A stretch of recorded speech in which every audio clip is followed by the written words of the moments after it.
All right. Well, good morning, everyone. My name is Vaina Crowder, and I am Director of Business Development at Certiverse. I am a member of the CNG Chicago Program Planning Committee, and we're so excited that everyone's here joining us virtually once again. As everyone's returning from networking or just logging on, I'm just going to go ahead and mention a few housekeeping items. So everyone was muted upon entry. You are able to mute and unmute yourself. So please keep yourself muted if you're not speaking. Our speaker will be using video. So you may choose to use video or not, or you can flip it on and off, whatever suits you will be fine. As you have questions or comments, I would ask that you submit them through the chat feature. We do have someone monitoring the chat, and we will have plenty of time for a Q&A. So we welcome you to share your thoughts and insights. We'll also have some time at the end for any announcements, job openings, events, anything you would like to share.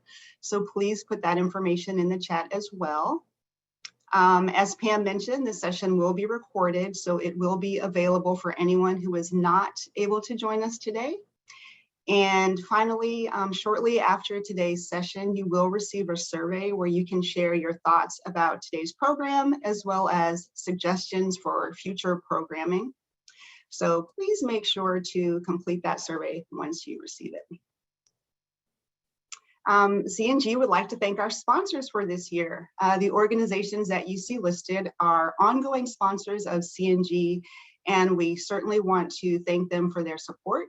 They make these sessions free and available for our membership.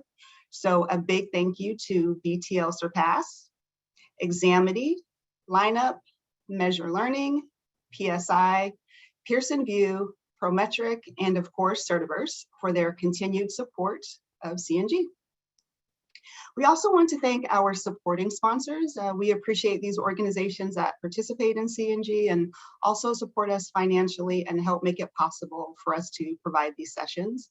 So thank you to American Association of Medical Assistants, ACES International, Board of Certified Safety Professionals, CMAA, HUMRO, and SHRM.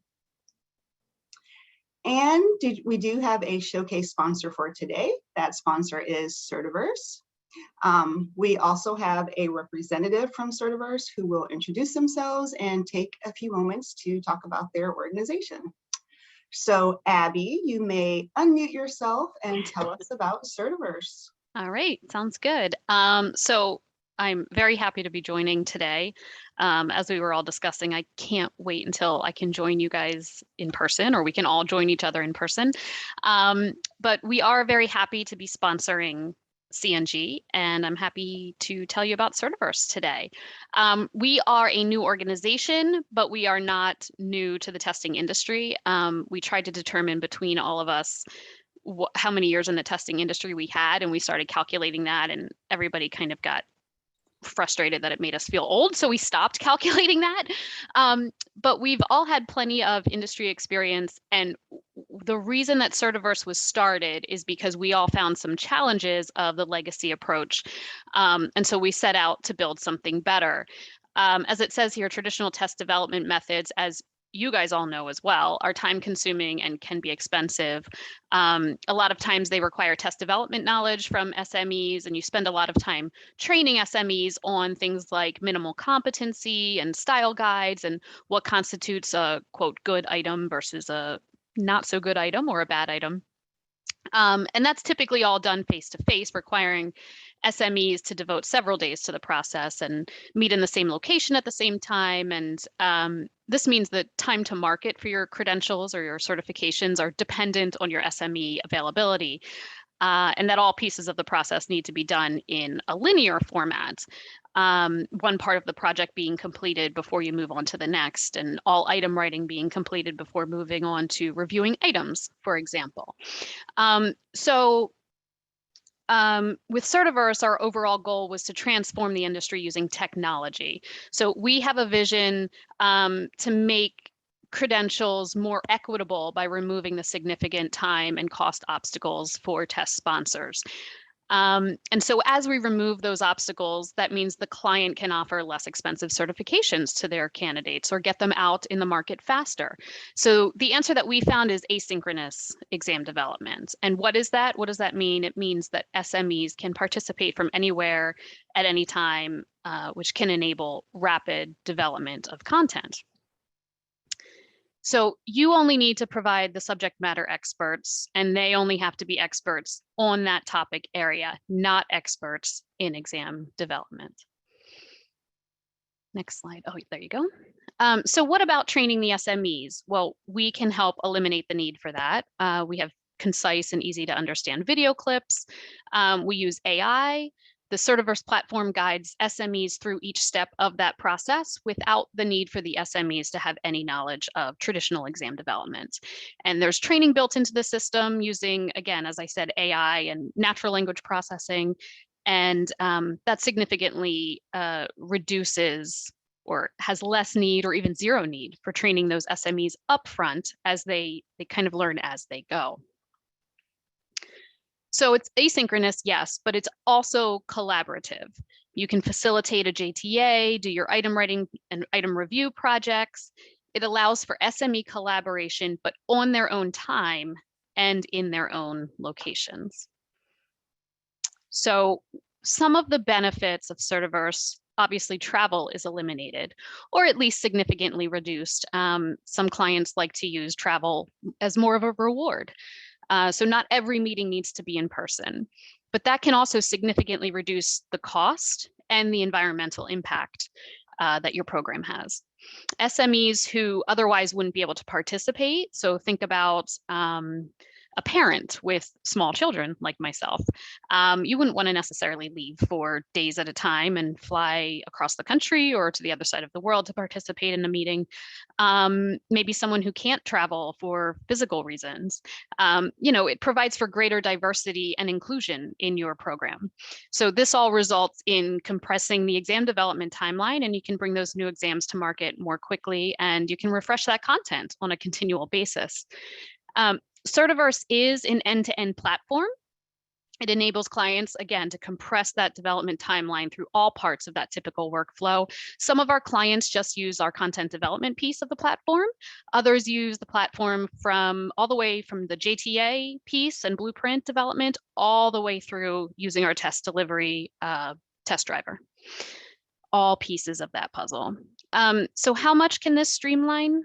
As an example, our inaugural client, the Linux Foundation, was able to complete their JTA and blueprinting within 10 days using 12 SMEs. For item writing and review, they utilized 23 SMEs from 13 countries, and they completed all that development within 4 weeks. Each SME, as you see here, contributed only about 10.4 hours on average for this project. And they did it without leaving their homes or their families. So that's a lot better than boarding a plane and leaving your family for several days to participate. So this is significant cost savings to the client, but also saves on the environmental impact. One of our clients calculated for a recent face-to-face item writing meeting that they decided to do through Certiverse instead of face-to-face.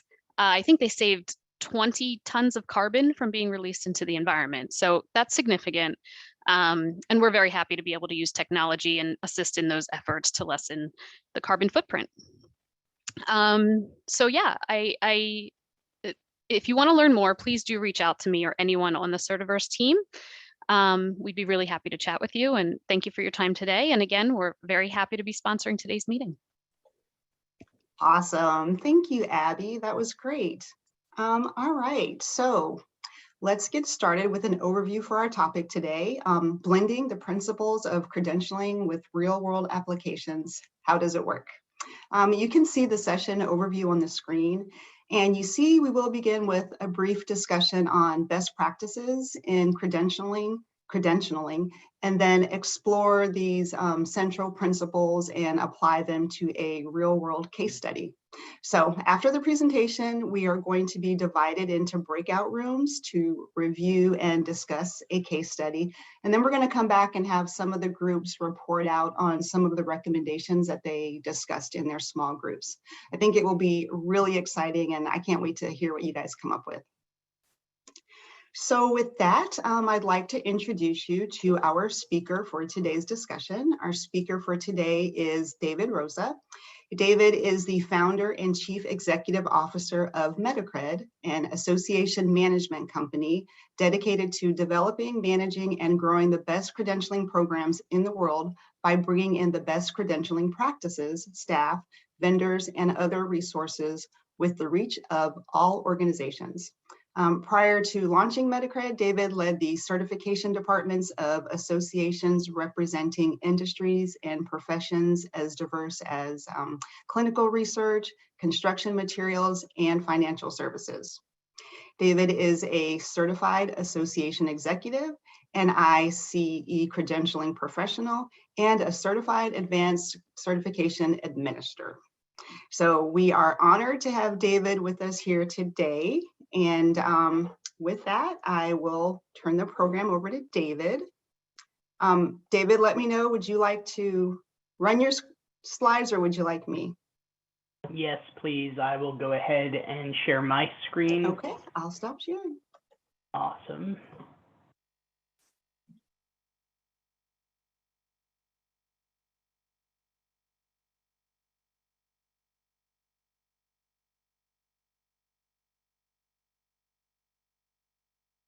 Apparently sharing my screen rebooted Zoom, so give me 1 second here. Can you hear me? Oh yeah, we can hear you just fine. It's no All problem. right.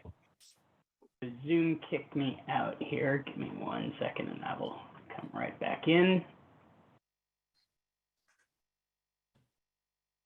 David, you're frozen on our screen. You're Yeah, I can hear you because I dialed in on my telephone, but Do you want Oh. us to share temporarily and you can let us know when to advance the slides?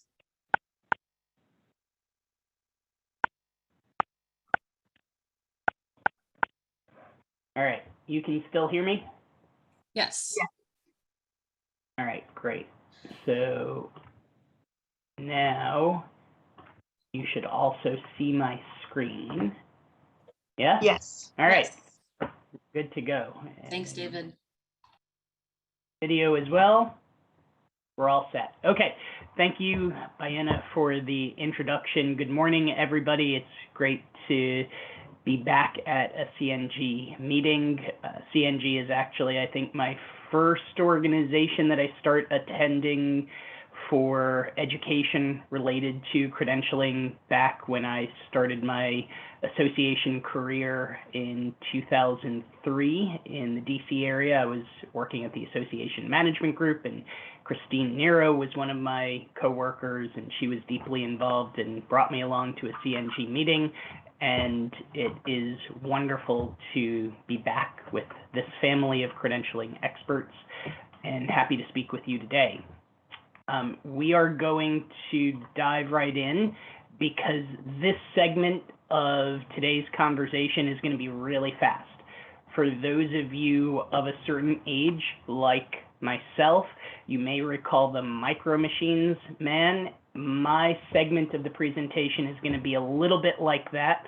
We're going to do a level setting discussion on best practices in credentialing, and we're going to cover about 30 slides in about 30 minutes. So I'm going to pretty much zoom through that, and that will establish the base common understanding through which we will then split into breakouts to discuss the case study that has been put together by Pam and Diana. And then we're going to come back after those breakouts and report out and have further discussion and Q&A. Now, that said, I don't really like the lecture format. So while I will be going quickly, if you have questions along the way or a point that you would like to share, please do jump in either verbally or in the chat. I am going to have the chat box open. So with that, let's dive right in. We're going to start with a terminology refresher, just to be sure we are all on the same page with regards to the different kinds of credentialing, if anybody here is relatively new to the field. Then we're going to talk about what success looks like for a credentialing program and organization, the initial decision points that are involved when developing a new credentialing program. And we're really going to focus on certification at this point during this discussion.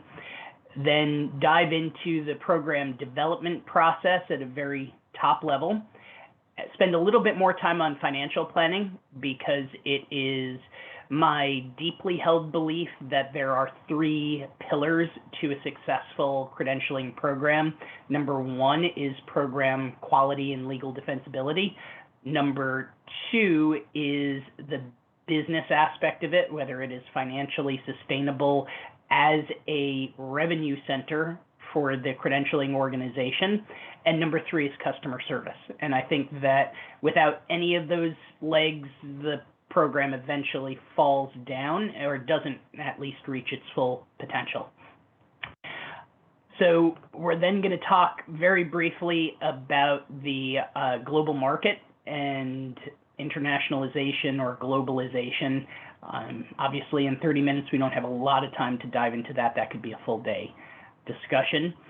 We'll then look at when starting a program or considering retiring a program, what factors should be considered in that market analysis and feasibility or sunsetting study. And then finally, risk exposure and risk management.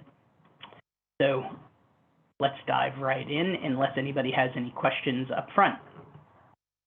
Great. So types of credentialing, certification, of course, is the primary focus of today's discussion. David? It is, I'm sorry? There was one question in chat about slide sharing, or yes or no. Pam, do you want to address that, or Bayana? We will let you know by the end of the program today if we're going to be sharing that. Thank you for the question.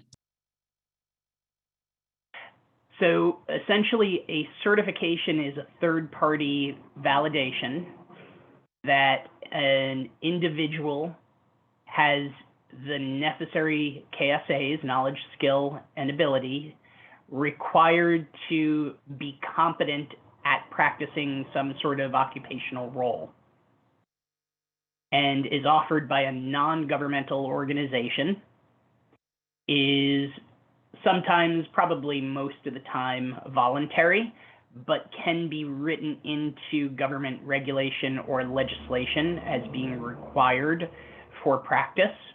So essentially using a certification as proxy for licensure. And certificates typically have designation of some kind, letters after their name, which communicates their certified status to their stakeholders. And recertification is a required component of a certification program under both of the major cross-occupational accreditation standards for certification programs. By contrast, licensure is the same thing when it's done by a government organization and typically is required for practice of that occupational role within the jurisdiction which offers the license. And a certificate, again by contrast, typically does not have a designation, usually does not have recertification, and the scope of the program is not all of the KSAs required for competent practice of the occupational role, but rather validating that an individual has successfully acquired the knowledge transfer from a discrete course of study. And I say here that the certificate program usually has a narrower scope than a certification program, but it could be the other way around. For example, if a certification for people who are phlebotomists is compared to a medical degree, which is a certificate program, obviously the medical degree is broader in scope. But in general, we think of a certificate program having the narrower scope of whatever the content was in the course of study than the certification program. And finally, accreditation is standard setting for organizations, processes, buildings, etc., that doesn't typically have an exam component, doesn't necessarily have the same requirements for needs analysis in terms of a job analysis or cut score setting, or a lot of the very expensive things about developing a certification program. Accreditation is not for an individual. And all this, of course, is the terminology that has been adopted by the Institute for Credentialing Excellence with my revisions to some of the wording. And some organizations use other terms, right? So for the U.S. Green Building Council, they certify buildings and they accredit professionals. So your mileage may vary in what your organization calls these credentials, but these are the terms that we're going to use for today's presentation because they are the most commonly used. So we're going to start by determining how we measure success for a credentialing program. And let's talk about metrics. So in the chat, if you can please type in how many years you think it should take for a new credentialing program to achieve success. And then, secondly, how many candidates per year would you consider to be successful for an existing credentialing program? All right, I see lots of great responses, typically between 3 and 5 years, and anywhere from 100 to 25,000 candidates per year to define success, and Jessica nailed it. So the answer is it depends on how you define success, all right? And good, you're going to do the same thing, Pat. So we're going to take a step back, right? Because it's a trick question. We are all mission driven is our assumption here in the not-for-profit space of associations that are membership societies or trade associations. We are supposed to be mission driven and we measure success in that context. That said, not-for-profit doesn't mean nonprofit. And oftentimes people use the phrase nonprofit. When I was in law school and I took my class in not-for-profit law, the professor made a big deal about this because the idea is if as an association you lose money every year, unless you're publicly funded and can continually have that shortfall made up for, or you get charitable donations enough to make up for it, you're going to go out of business and you won't be able to continue to exist. So this is an existential question. Most associations have to be at least net neutral and better, at least slightly net positive for their annual revenue and profit in order to continue to work on their mission and to exist. So we have to think of the business side of the credentialing programs that we offer in most, but not all contexts. There are some associations for whom certification is a loss leader for some of the revenue center activities of the association, or they've got a big sponsor who pays all of the operating costs of that credentialing program and activities and staffing and all of that. And so they don't need to think of what defines success in economic terms as much as most. But I would say it's probably safe that for most associations, we would say that you have to be at least self-funded as a certification department within an association or a standalone certification board in order for your certification program to continue to exist for your parent organization if you're not a standalone certification board but are a department within an association to continue to exist, and for stakeholders to support your organization. Because as my last bullet point mentions, financial performance of any product or service is an easily measurable, quantifiable measure of how much consumers value it. how much your stakeholders value it. And therefore, it's a metric for success.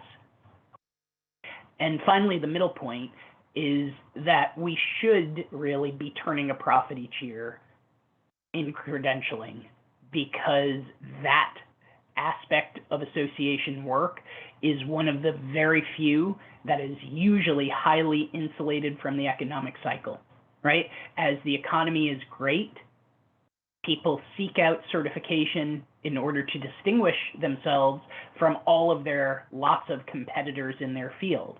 And when the economy is bad, people either try to get certified so that they don't lose their jobs as layoffs happen, or they're laid off, they have some extra time on their hands, and they've got some time to pursue certification and prepare them to get that next job. So credentialing, like during the pandemic, we literally have had none of our client association certification programs decline in volume over the last 2 years. It has continued to grow each year, even in the midst of the pandemic, supply chain shortages, everything. Okay, so now with that context, let's ask the question again. How many years do we think it should take for a new credentialing program to become financially self-sustaining, that is in terms of its operating annual return on investment, not its initial investment costs of developing the program? And then the second question does include recouping the cost of development, so total cost of ownership, or ROI over time. And finally, how many candidates per year would be necessary for an existing credentialing program to have net positive financial impact on the association's bottom line?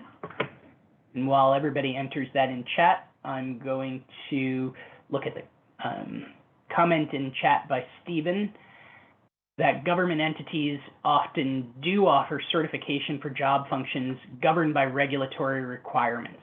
Yes. And like I mentioned, the nomenclature varies, right? Some people call something by a definition that we're not used to. In Europe, for example, certification is not generally known as a term. Usually accreditation is used across the board. And so in Europe, one of our clients is the European Medical Specialty Society. When I explain what it is that I'm talking about, I say, you know, certification, accreditation of an individual, right? And I start the conversation that way. Okay, so what do we think are the answers to these three questions? Go ahead and put it into chat. 3 years, 8 years, and 3,000 candidates per year, says Gary.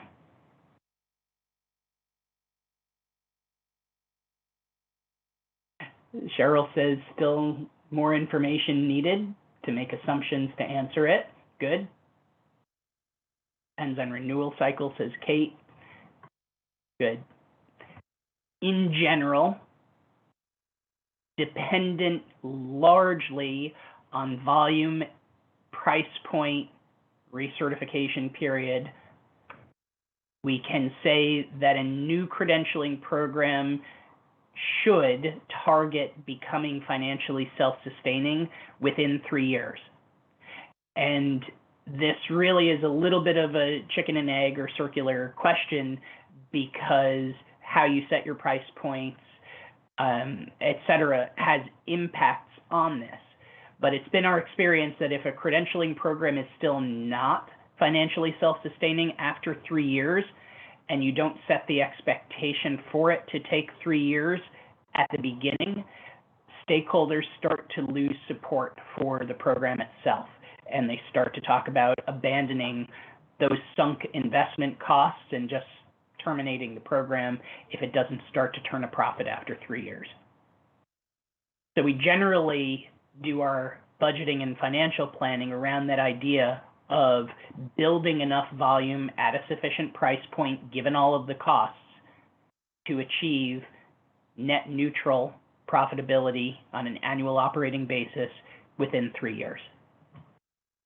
And then in terms of recouping the cost of development, that's going to take longer. And it depends on how you approach your development costs. Whether, for example, you do everything remotely, can save a bunch of meeting costs along the way.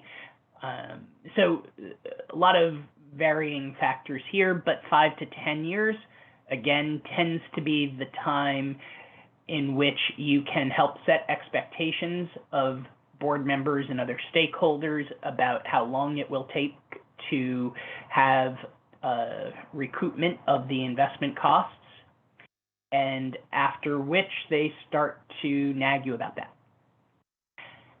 And then how many candidates per year? Again, very dependent on all of the details about volume, price point, etc. So when we're starting to develop a new program, we first need to address some decision points or questions. And the number one is, what is the program purpose? That in turn then should drive every future decision. That of course is required for the accreditation standards, but even if you're not going to pursue accreditation, it's good practice. Everything that you do after determining the program purpose should be aligned back to that question. And then next you start thinking about scope. Who's your target audience? Are you going to develop, a monolithic certification or a credentialing framework or an ecosystem that's really comprehensive and has stackable micro-credentials with certifications along the way, providing a discrete pathway for professional development for people within the profession that you're certifying? Do you certify just one level, or entry level, mid-career, and master level expertise? Do you have the body of knowledge or scope of practice for the profession divided into kind of a core and then endorsement modules for various specialty focus along the way? Or do you just go, again, with a single monolithic credential? And same question in terms of geographic scope. Do you develop a credential for one region, and then if another region wants a similar type of certification, you develop another one for that region? Or do you do the work at the front end to really develop one credential that covers what is within the scope of practice globally with indices of agreement of at least 90%, and then on top of that global core credential, add regional endorsement modules to represent the differences in practice at the regional level, such as those based on law or regulation? And then finally, what language or languages are you going to offer the certification exam, practice test, applicant guide, website in? And if you're offering a program that purports to be international or global, this is a very important question that we actually include in the job analysis survey. Is there a standard language of practice for this occupation, regardless of where in the world you practice? Or do people not need to be able to read in a particular occupational language, and they just speak and read whatever their local language is? And if the latter, is it really fair to offer a global credentialing program and only offer it in, for example, English? Are you not unfairly disadvantaging candidates from places where they don't need to speak English in order to practice that occupational role? So a lot of these scope questions come into play at the front end and drive your future decisions very strategically, rather than trying to address these issues as they pop up organically along the way if you hadn't planned for them. Similarly, you'll want to do a market analysis of what your likely volume is at defined price points, given the value proposition that you have constructed for each segmented audience of potential applicant groups as well as their stakeholders.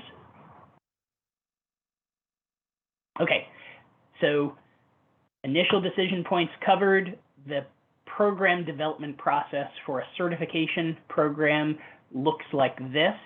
You, as I mentioned, start off by defining your purpose of the program and its scope.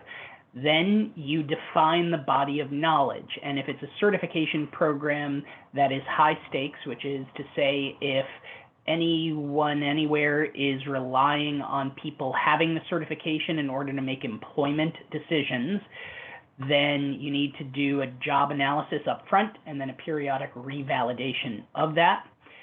Once you've defined the body of knowledge, you have your outline of exam topics or blueprint or detailed content outline, and different test service providers call it different things.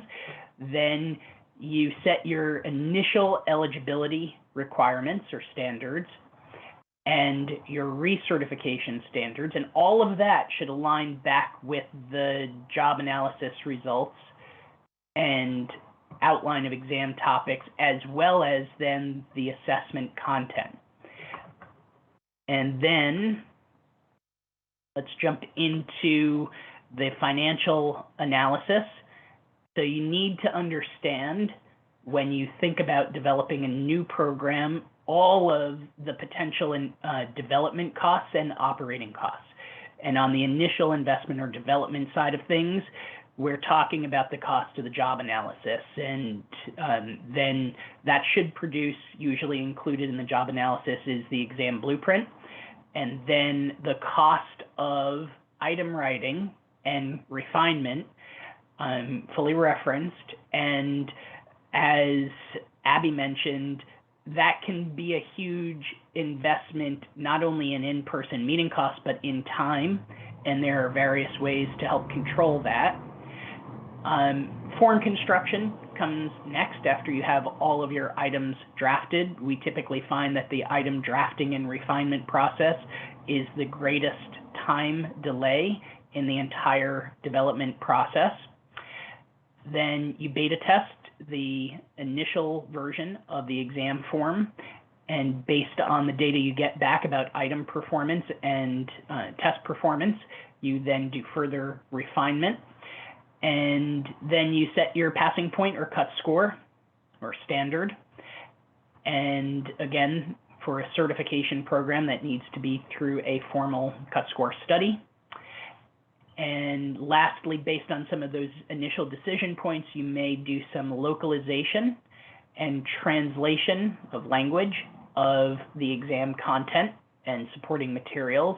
And if you do have localized or language translated forms of the exam, you need to do the equating to make sure that it is fair to candidates taking the exam in its different forms, and have items and tests as a whole that are of relatively similar levels of difficulty and content.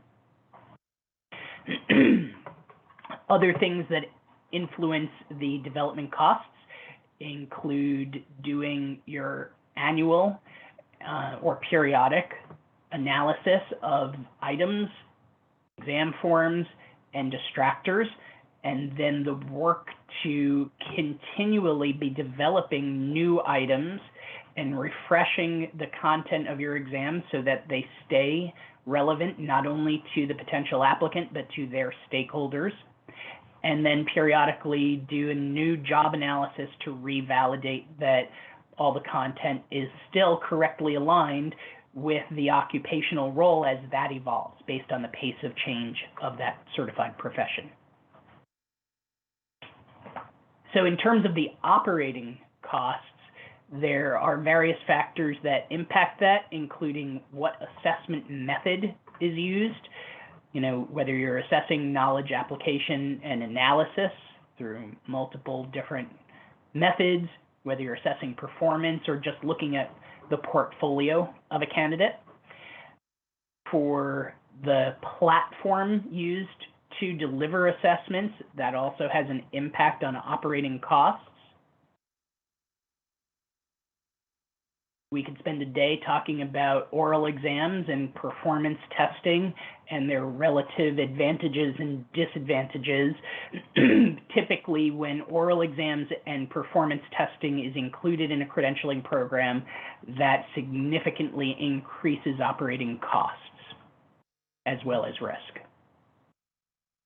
And venue, how you deliver your exams, whether you have meetings in person or remotely, the marketing is one of the biggest variables. And if you don't invest in it, it has major long-term impacts on the success of the program.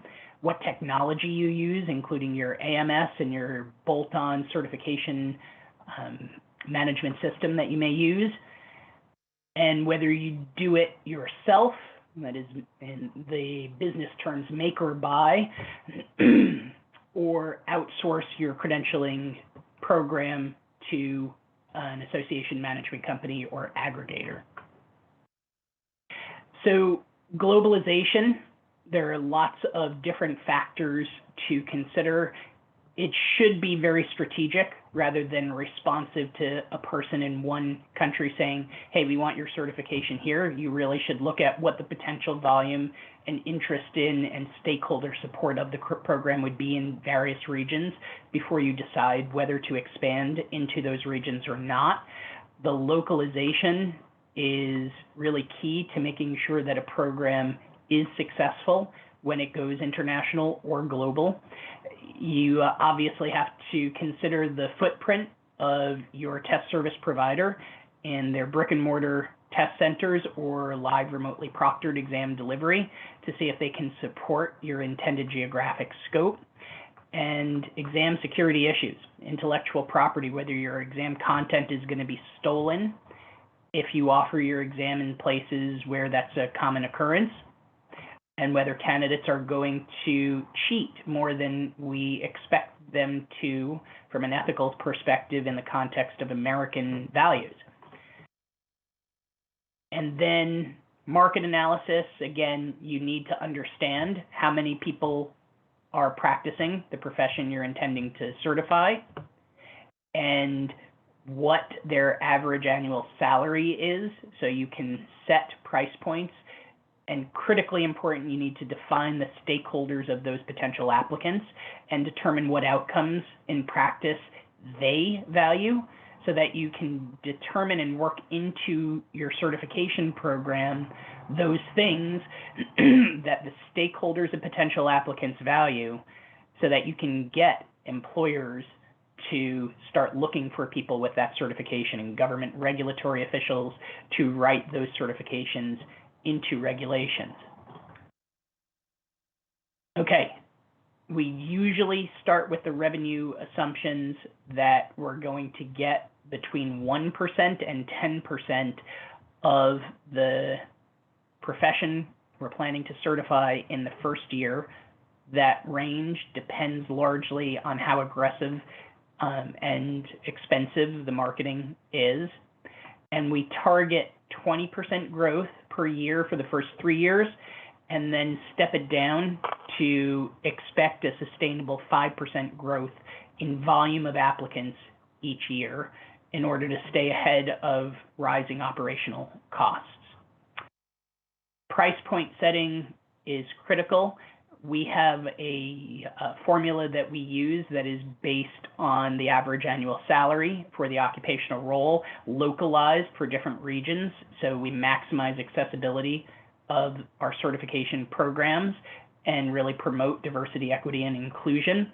Typically, there's a member, non-member price differential with a consistent annual increase to desensitize customers to increasing costs, rather than waiting 5 years and then trying a bigger jump when there's often resistance.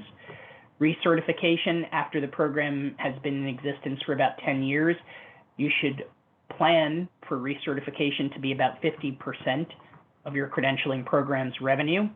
And then the ancillary products and services such as practice tests, approved provider, institutional alliances, all of that stuff. And you ask the same questions at the front end for feasibility as you do if you're thinking about sunsetting a program. total cost of ownership, how the volume at what price point, and given what stakeholders value, how likely you are to be able to produce long-term return on investment and impact on your mission. Legal defensibility. Basically, the point of this is if somebody earns a certification and then damages person or property, they hire an attorney who goes after the deep pockets of the certifying organization in addition to the certified person who did wrong. And that impacts insurance rates. So if you set things up well, you can minimize your exposure to risk. And the 3.5 basic principles to minimize that risk are always having a rational basis for every decision, avoiding undue influence from the membership side of things, do what you say you're going to do, and for antitrust purposes, especially here in the US, firewall education from certification. The accreditation standards of NCCA and ISO 17024 for certification programs, and the ANSI ICE now standard for assessment-based certificate programs, and other more occupation-specific accreditation standards are all there really to help you manage that risk. Those standards started from legal cases that credentialing organizations lost and can really help as a template for how to do things right, even if you don't pursue the accreditation yourself. All right, so I'm 5 minutes over. Sorry, Pam and Diana, but the summary is that developing a personnel certification program is pretty complex, but it has a really strong value proposition. And you need to be very strategic and thoughtful to ensure that your program will be financially net positive in the long term, and that the accreditation standards are a great template to follow to help minimize risk, and that when planned and operated properly, credentialing can really be a valuable revenue center for an association. That said, I am going to turn it back over to Pam and Baina to take us to the next phase of today's meeting, which is the case study. Thank you, everyone. Thank you, David. And thank you, everyone, for participating and for that interaction. Really appreciate that. So what we're going to do now is we're going to have 45 minutes to go into the breakout rooms. You are welcome to decide as a group if you want to take a short break, move around, stretch a little bit, and then come back. We'll come back at 10:35 Central. So once I open the room, it'll just automatically go for 45 minutes. I've reassigned the breakout rooms. So hopefully you'll get a chance to meet someone new. What I'm going to do, we have 2 ways that I can share this case study with you. I'm going to throw it into the chat so you can download. And I can also share a link if someone is not allowed to download something through the chat. But we also need someone to volunteer to be a scribe, so to speak, and take notes. So it's really casual. There's questions on the case study to talk about. And then when we come back, we have 9 rooms. So not every room will get an opportunity to present and share your findings. But if you have something really unique, we'll open it up to a couple of groups to share. And we will conclude hopefully around 11 o'clock Central, but we do have the ability to go over a little bit, but want to be conscious of that time. So I'm going to share the case study in the chat. Let me do that now. And if anybody can't access that, I can share a Google Drive link. Some people may have things blocked. Or so feel free, someone share your screen in each of your rooms. This is pretty informal. There's no quiz at the end. There's no extra credit and anything like that. Any questions before I release everyone? All right, I'm going to trim we'll go for a little under 45 minutes. So, all right. So someone please volunteer to be a scribe, and we'll see you in 42 minutes. And let us know if anyone has trouble accessing their breakout rooms. David, we assigned you a room. Feel free to hang out with us for a minute or go to the room that it assigned you to. It automatically assigned everyone a room.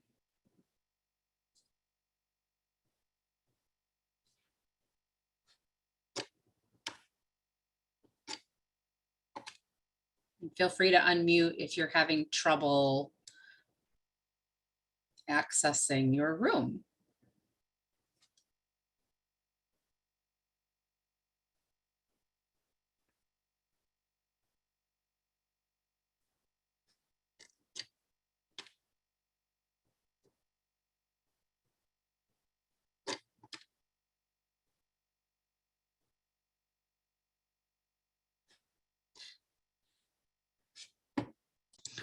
Hope everyone enjoyed the short-ish breakout rooms.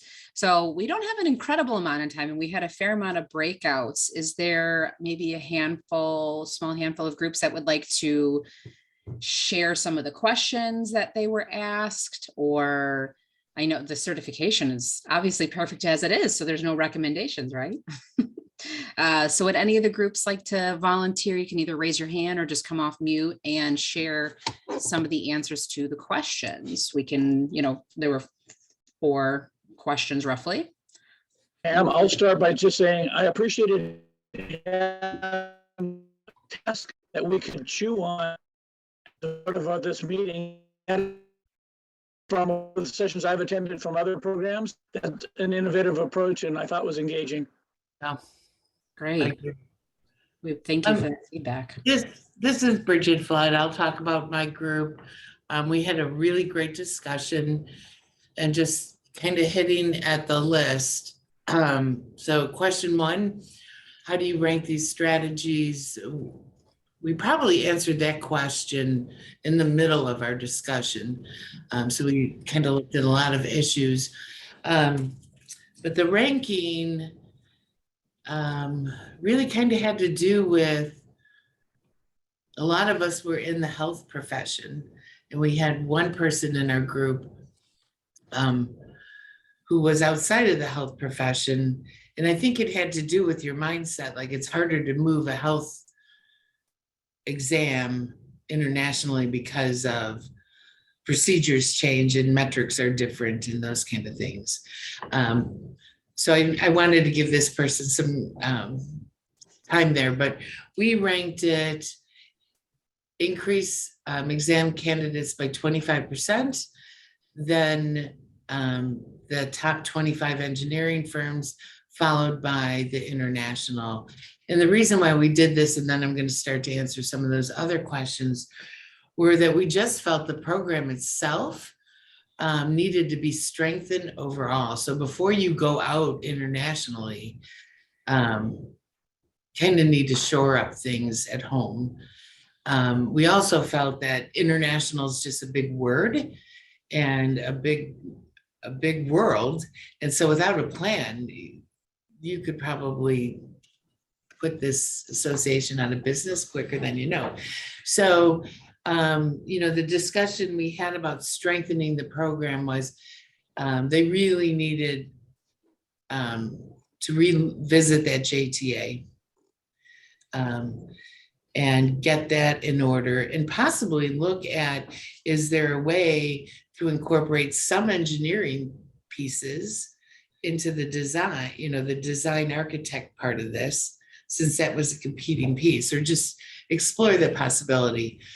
Also, as it related to the engineering firms, if they could form some kind of advisory council, of the top, any engineering firm, because chances are, if they're with you for the ride and giving you input on what's valuable to them, chances are they're going to endorse it at the end of this road.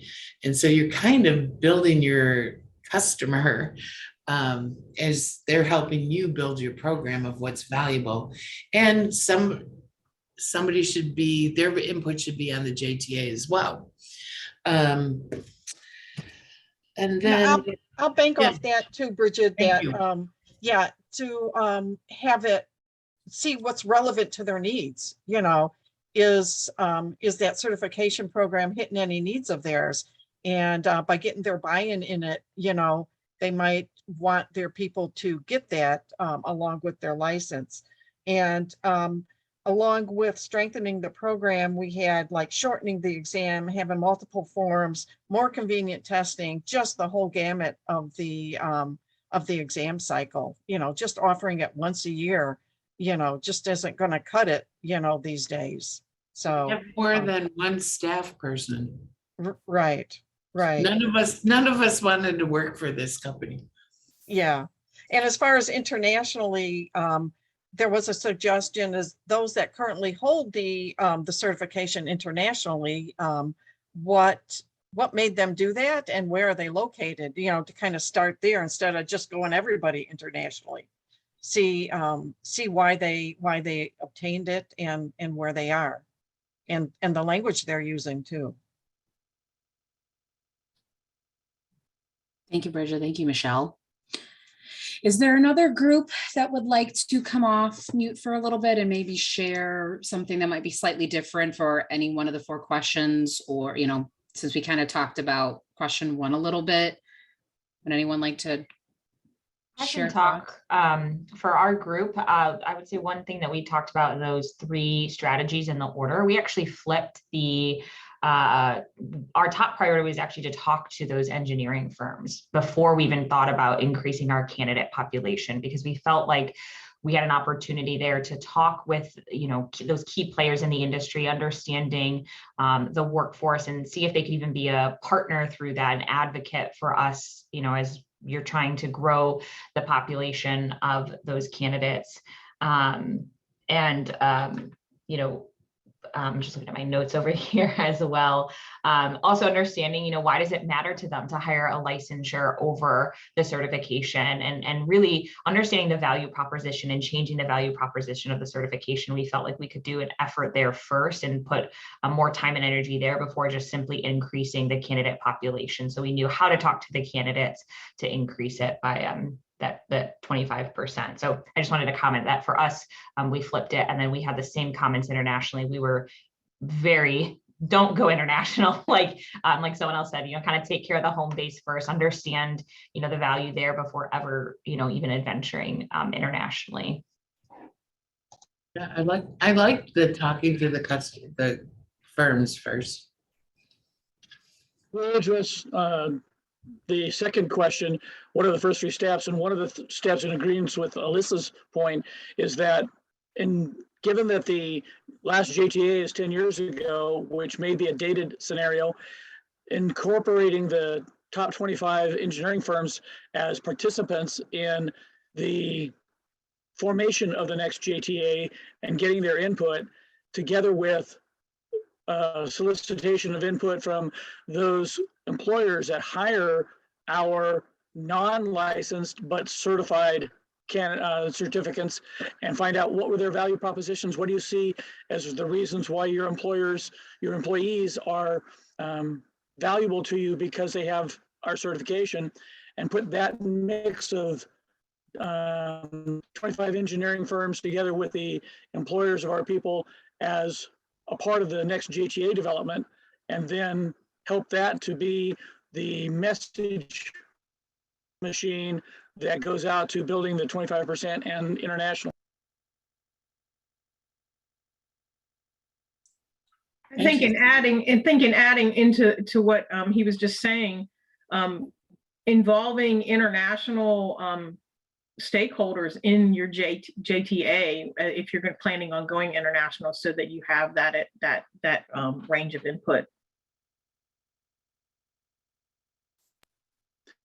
Whether the top 25 engineering firms represent a fair amount of the international market that we are or are not touching now, or whether or not we have a competitor in the certifying bodies internationally that could be growing their market and potentially stepping foot into our core space, and whether that represents a risk we need to address in that next JTA development.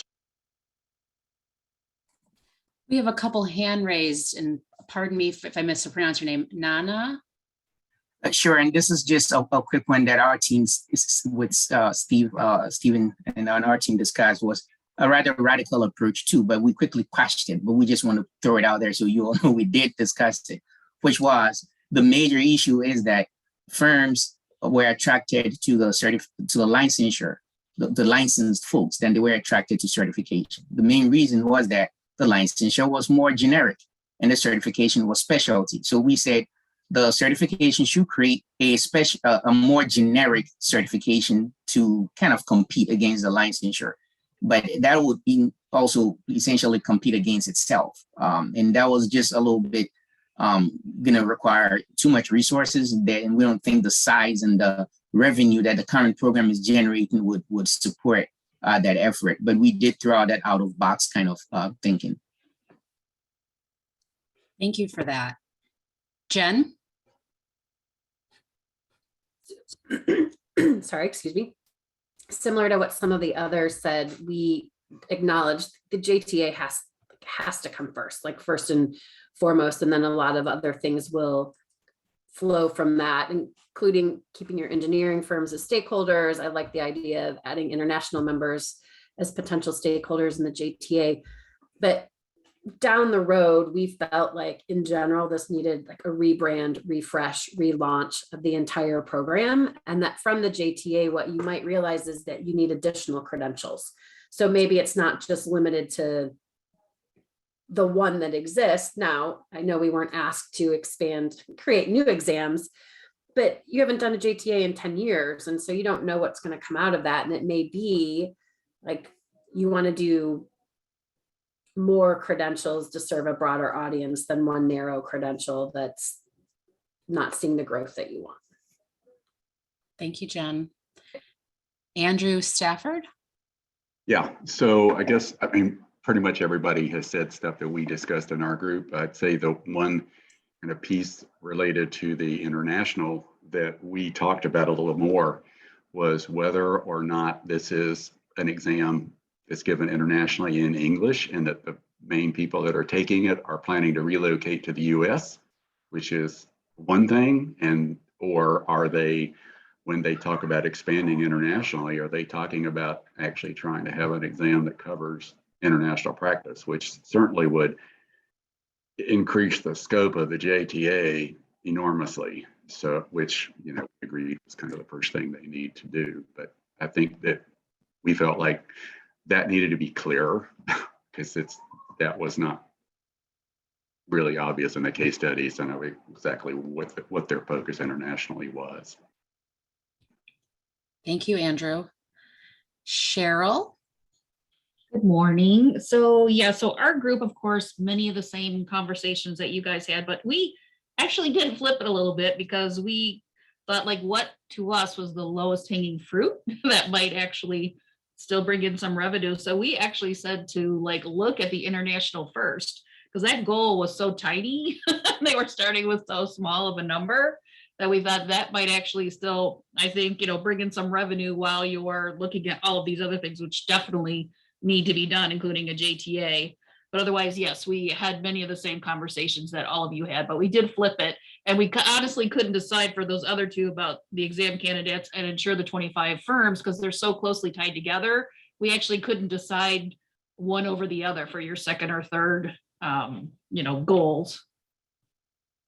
Also, just real quickly, we did talk about the recertification and the fact that it has to be done every 2 years.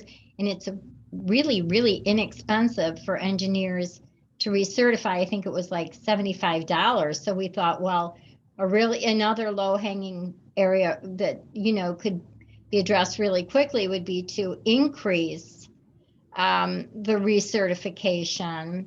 But we weren't sure if recertification was just here, we're paying a sum of money, or as opposed to taking an exam. So I guess we had lots more questions than the questions that were given to us. Well, that's great. That's part of that, having that discussion to see what you unearth otherwise. Stephen? One thing that sub-bullet to question one was financial calculations. And one of the challenges that I envision is understanding how we got $125,000 revenue off of 1,100 people paying $475. That wasn't a typo. I apologize. That was undercalculated. No, that it happens in real life as well. The scenario of why aren't we making more money than it looks like we're making? But that the real life story is those kinds of things can happen in real life. We're not bringing the cash register the way we thought we should based on the numbers that we thought we were bringing in. Thank you, Stephen. We'll take one more open comment, and then we have a couple of closing and appreciation and other regular standard CNG topics. So Alyssa, thank you. You want to come off mute? Yeah, just to go off of Stephen's, one thing we talked about was just the general profitability of this credential. And this organization was also offering other credentials, which were maybe competing with this. And then lastly, we didn't know the cost of actually administering that exam. So although it was a typo in the sheet, that really, is this even something that we need to think about sunsetting? Because it didn't tell us how long the credential had been active. I assume for at least 8 years if the JTA was 10 years ago. So that was another piece that our group, and those short-term, kind of long-term other priorities, was to really understand if this was even something that we should be continuing to offer. Thank you, Alyssa. Excellent. Well, I'm sure there's plenty of opportunity to continue that conversation, but we are closing in on the top of the hour. So we can wrap up the overall discussion, but we're free to stay on for a little bit if everybody is open to that. So before we do conclude, part of our normal process at our CNG meetings is opening up the floor. If any of your organizations have job openings that you'd like to share about, you can either paste them in the chat for everyone to see. You can come off mute, tell us a little bit about the job and how they can read more and learn about the opportunity. Sure. I'll start, Pam. We are looking for, among a couple other positions, our highest priority right now is a marketing manager. So somebody who has marketing focused experience directly for certification programs. So this position would be responsible for helping our client organizations market their certification programs. And I think my email was on a contact slide. I don't think we ever got to. So jdmr@metacred.com. I'll put that in the chat. If you can pass along anyone's resume who fits that role, including yourself, if you're looking in a marketing person, that would be great. Thank you, David. Yep. Anyone know of any other firms hiring or organizations hiring? If you're comfortable saying you're looking for an opportunity, maybe wait, let me pause that. All right, well, Baina, did you have anything else or anyone else from the CNG board want to wrap us up? Yeah, so just thank you everyone for the lively discussion. I do want to let you know about our next CNG meeting. It will be held in June. We're working around summer schedules, so we'll have an exact date for you soon, but it will be posted on the CNG website as well as sent via email. So make sure to keep an eye out for the registration information. Thank you again to our speaker, David. Thank you to all of our sponsors and our presenting sponsor, Certiverse. All of you help make this a wonderful event. We will make this session recording available. If you have any questions or suggestions for future sessions, please reach out to us at CNG, and remember to complete the survey when you receive it.